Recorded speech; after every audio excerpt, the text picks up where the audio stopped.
आज हम बात करने वाले हैं टेंस के ऊपर। तो प्रीवियस वीडियो हमने बनाया था वो हमारा सेंटेंस के ऊपर था। ये जो हम वीडियो बनाने वाले हैं तो हमारा टेंस का है। आज हम टेंस की बात करेंगे, जबकि हमने प्रीवियस वीडियो बना चुके हैं टेंस पे, लेकिन कंप्लीट हमारा वीडियो हो नहीं पाया था। इस वीडियो में कंप्लीट जानकारी भी करेंगे। तो टेंस जो हमारे लेवल पर लिख रखा है, टेंस मीन्स होता है समय या काल, और काल के तीन भाग हो जाते हैं, तीन डिवाइडेशन किए जाते हैं। पहला होता है पास्ट, फिर होता है प्रेजेंट, फिर होता है फ्यूचर। तो सबसे पहले जो घटनाएं हमारे साथ हो चुकी हैं वो हमारा पास्ट था। जो घटनाएं निरंतर रूप से हम कर रहे हैं उपस्थिति में वो हमारा प्रेजेंट में है, और जो घटनाएं हमारे साथ आने वाले समय में होंगी वो हमारा फ्यूचर टेंस होगा। तो इसमें क्या हुआ है कि पास्ट के भी चार पार्ट हो गए हैं। पास्ट के जो चार पार्ट हुए हैं जो हमने इस तरह लिख रखे हैं, और प्रेजेंट के भी चार भाग हुए हैं वो हमने इस तरफ लिख रखे हैं, और फ्यूचर के भी चार भाग हुए हैं जो हमने इस तरफ लिख रखे हैं। तो पहले देखते हैं पास्ट के कौन कौन से भाग होते हैं। तो पास्ट का पहला जो होता है पास्ट इंडेफिनिट, और दूसरा जो होता है पास्ट कंटिन्यूअस, और तीसरा जो होता है पास्ट परफेक्ट, और चौथा जो होता है पास्ट परफेक्ट कंटिन्यूअस। और प्रेजेंट की हम बात करेंगे। प्रेजेंट में पहला जो भाग होता है प्रेजेंट इंडेफिनिट, दूसरा भाग जो होता है प्रेजेंट कंटिन्यूअस, तीसरा जो भाग होता है प्रेजेंट परफेक्ट, और चौथा जो भाग होता है प्रेजेंट परफेक्ट कंटिन्यूअस का। फ्यूचर की अगर बात करें हम, फ्यूचर के भी चार भाग होते हैं। पहला फ्यूचर का भाग होता है फ्यूचर इंडेफिनिट, दूसरा होता है फ्यूचर कंटिन्यूअस, तीसरा हमारा जो होता है फ्यूचर परफेक्ट, और चौथा जो हमारा होता है फ्यूचर परफेक्ट कंटिन्यूअस। ये चार भाग होते हैं। जो हमारे चार भाग पास्ट के थे, प्रेजेंट के थे और फ्यूचर के थे। अब हम बात करते हैं, ज्यादातर हम लोग क्या करते हैं, टेंस जो हम पढ़ते हैं वो इन्हीं टेबलों के आधार पर हम लोग पढ़ते हैं या हमें पढ़ाए जाते हैं, इसी टेबलों के आधार पर। लेकिन पास्ट और प्रेजेंट और फ्यूचर के टेंस पर कोई फोकस नहीं करता है, जबकि पास्ट प्रेजेंट फ्यूचर के भी टेंस होते हैं। केवल 12 ही नहीं होते हैं, इन पास्ट प्रेजेंट और फ्यूचर का भी टेंस होते हैं, जो कि आसानी से बच्चे नहीं बना पाते हैं। हम इन पर भी बात करेंगे। आज हम इनको छोड़कर आगे आने वाले वीडियो में हम इन पर बात करेंगे एक एक करके।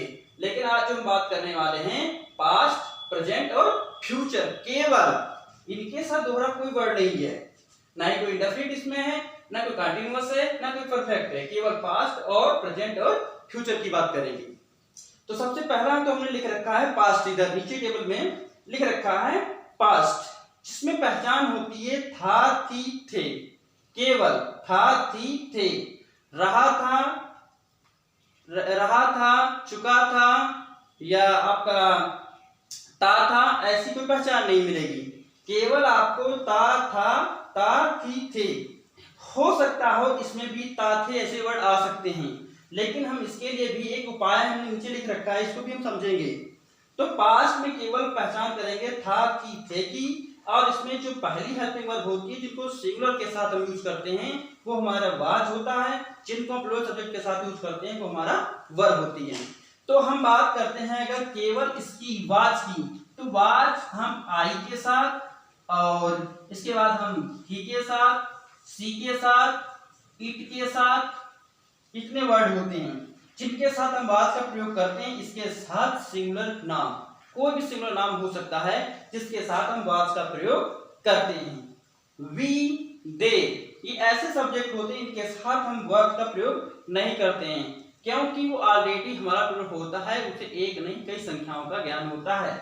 आई भी प्लूरल है, लेकिन आई के साथ वाज का ही प्रयोग होता है और किसी का प्रयोग नहीं किया जाता है।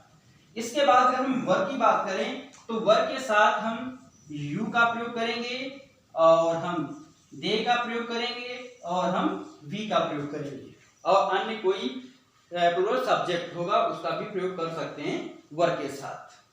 ये इनकी पहचान होगी। इसके बाद हम करते हैं बात प्रेजेंट की। प्रेजेंट में है, हैं, हो ऐसे वर्ड मिलते हैं। इसमें पहली जो हेल्पिंग वर्ब इसकी है एम। केवल एम ऐसी हेल्पिंग वर्ब है जिसके साथ केवल हम आई का ही प्रयोग करेंगे, एम के साथ किसी और सब्जेक्ट का प्रयोग हम नहीं कर सकते।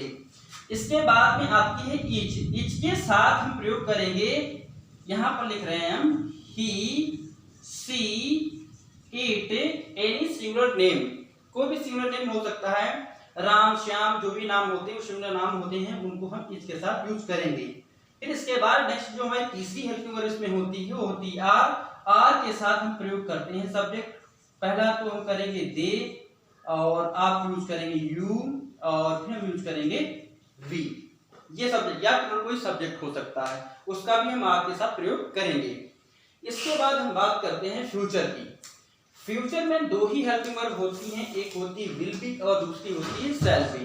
तो हम क्या करते हैं, एक हमारा नियम है आई वी के साथ शैल का और अन्य सभी के साथ विल बी का प्रयोग करते हैं।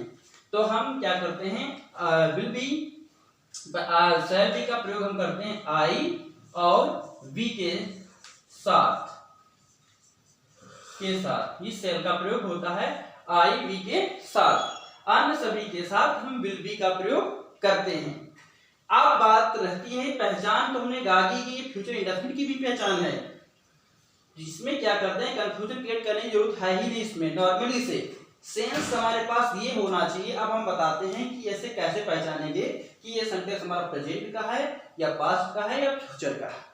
Normally in present, past, present और फ्यूचर में क्या होता है, इस इन टेंस में लिख रखा है, इन टेंस में मेन वर्ब नहीं होती। बस इसकी पहचान ये बहुत बड़ी है, इसमें मेन वर्ब नहीं होती है। मेन वर्ब वो होती है जिससे कोई सब्जेक्ट का करना या कोई एक्शन दर्शाता है। एक्शन वाली कोई वर्ब इसमें नहीं होती है, जैसे खाना खाना, पानी पीना, रोना धोना, ऐसी मेन वर्ब नहीं मिलेगी। ये मेन वर्ब नहीं है तो सेंटेंस आप ऑटोमेटिकली समझ सकते हैं कि ये हमारा पास्ट, प्रेजेंट या फ्यूचर का सेंटेंस केवल है। इसमें एक और है, इसका स्ट्रक्चर हमने दे रखा है। पहले तो सब्जेक्ट आएगा, दूसरे में ये सिर्फ खाली जो सब्जेक्ट हमने बनाया था ये अफर्मेटिव सेंटेंस के ऊपर लागू होगा, ना कि नेगेटिव पर लागू होगा, ना ही ये इंट्रोगेटिव पर लागू होगा, क्योंकि हमने कोई स्ट्रक्चर बनाया है केवल अफर्मेटिव का। नेगेटिव की बात भी करेंगे, इंट्रोगेटिव की बात करेंगे। पहले हम देखते हैं जो हम पहला स्ट्रक्चर बनाए हैं वो हमारा अफर्मेटिव का है, जिसमें पहले आपको सब्जेक्ट लिखना पड़ेगा। किस सेंटेंस को बनाने से पहले उसमें सब्जेक्ट आपको ढूंढना है, उसको पहले लिखना है। उसके बाद उस सेंटेंस में लास्ट में आपको पहचान मिलेगी हेल्पिंग वर्ब कौन सी है, जो हेल्पिंग वर्ब होगी इनमें से एक से पहचान करने पर वो आपको लिखनी है। उसके बाद शेष ऑब्जेक्ट भाग बचता है, उसे आपको लिख देना है। हो सकता हो हेल्पिंग वर्ब के बाद आर्टिकल आ सकता है, हो सकता है इंफिनिटिव आ सकता है। ये सेंटेंस टेंस के ऊपर लागू करता है, जैसा सेंटेंस हमारा होगा उसी के अनुसार हम क्रिएट करेंगे। लेकिन हम ये फार्मूला आपको क्यों बता रहे हैं, पहले सब्जेक्ट होगा, फिर हेल्पिंग वर्ब होगी, फिर अन्य सब्जेक्ट या अदर ऑब्जेक्ट होगा। इसके बाद अगर नेगेटिव की हम बात करें तो आप क्या करेंगे कि सब्जेक्ट लिखने के बाद, हेल्पिंग वर्ब लिखने के बाद यहाँ पर आप नॉट लगा देंगे। नॉट लगाने के बाद जैसा आपने अफर्मेटिव में किया था सेम वही कंडीशन आपका लागू होगा। अगर हम बात करते हैं इंट्रोगेटिव सेंटेंस की तो कुछ नहीं करना है, तो नॉर्मली परेशान होने की जरूरत नहीं होती है। केवल इस हेल्पिंग वर्ब को उठा के यहाँ पर लाना है। आपको कहाँ पर लाना है, जहां पर आपका सब्जेक्ट होता है, और जहां पर सब्जेक्ट, जहां ये सब्जेक्ट जहां पर होता है वहां से उठाकर आपको हेल्पिंग वर्ब के स्थान पर ले जाना है। हेल्पिंग वर्ब को पहले ले आना है और सब्जेक्ट को उठा के हेल्पिंग वर्ब की जगह पर ले जाना है। आपका एस-नो टाइप का टेंस बन जाएगा नॉर्मली। अगर बात करें डब्ल्यू फैमिली लगा के भी सेट करें हम, तो डब्ल्यू फैमिली का लगा के सेंटेंस को बनाओगे अगर आप, तो सबसे पहले आपको डब्ल्यू फैमिली का वर्ड लगाना पड़ेगा। डब्ल्यू फैमिली का कोई भी वर्ड होगा पहले वो लगाओगे, फिर उसके बाद आप हेल्पिंग वर्ब लगाओगे, उसके बाद आपका सब्जेक्ट जाएगा। इस कंडीशन में ये सेंटेंस बन जाएंगे। यहाँ तक के लिए आज हमने टेंस के विषय में आपको बताया था, पास्ट, प्रेजेंट और फ्यूचर में। कल हम बात करेंगे एक एक करके। कल हम एक चार्ट बनाएंगे जिसमें प्रेजेंट इंडेफिनिट, पास्ट इंडेफिनिट और फ्यूचर इंडेफिनिट के विषय में विस्तार रूप से जानेंगे। आज के लिए नमस्कार।